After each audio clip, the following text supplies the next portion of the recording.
Welcome back. My next guest is committed to empowering individuals through faith, resilience, and personal growth. And you can hear her story for yourself thanks to her newly released book, It Was All Necessary, The Journey to Z. Welcome, Zoie Clark. Thanks so much for joining me. Thank you so much for inviting me here. Of course. Let's start off by telling us about your background. I know that you were an educator.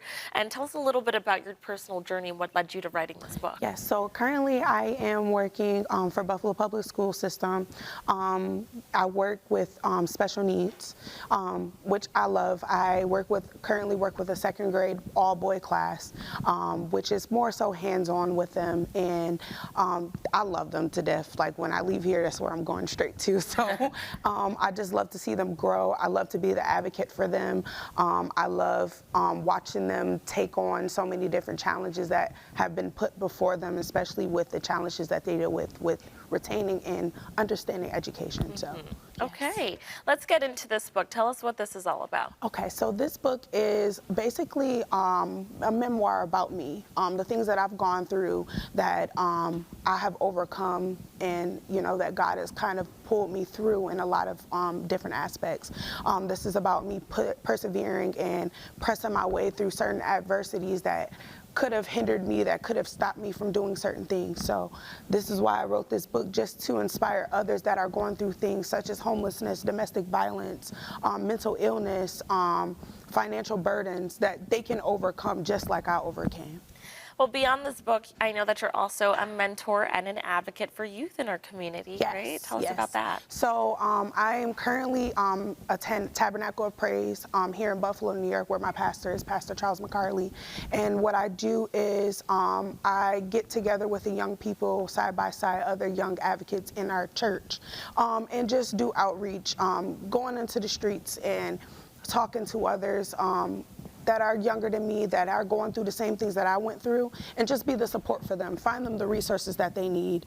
And also, even in my school, I try to be an advocate for our children as well, finding better ways that they can retain and learn education in a simpler way that they can retain it, and motivating them and pushing them that education is important, and that there's, the grass is greener on this other side. So let's talk about any advice that you have to give to someone that is struggling with their self-worth and trying to find hope while they're healing wounds from the past.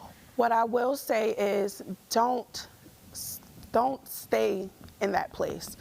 Don't isolate yourself from other people. There are people that love you. There are people that care about you. There's resources out there that if you feel like the support system that you do have isn't good enough, that there's resources out there that people care about you and that you're more than enough. So definitely surrounding yourself around people who see your worth, they see your value, they see that you're in a low place, but they are able to pull you out and push you into purpose, push you into vision, push you into your dreams.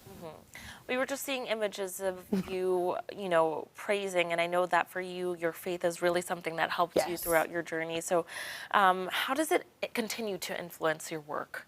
I always just put God first before anything.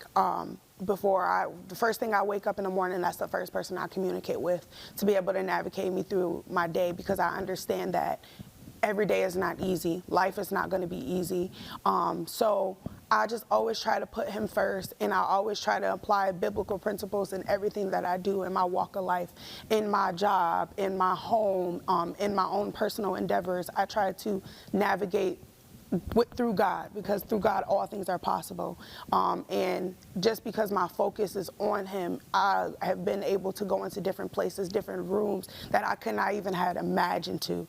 I never imagined me writing this book ever. One night I just started typing and I started writing, and it felt like it was just flowing from my fingers, and I knew it was nobody but God giving me the reign and the opportunity for me to share to someone else, because this can change somebody's life. It could save someone's life. So I know that you also do speaking engagements as well, yes. right? How can our viewers reach you if they have someone they'd love you to speak to? Yes, so you can find me on my Facebook page, which is Zoie A. Clark.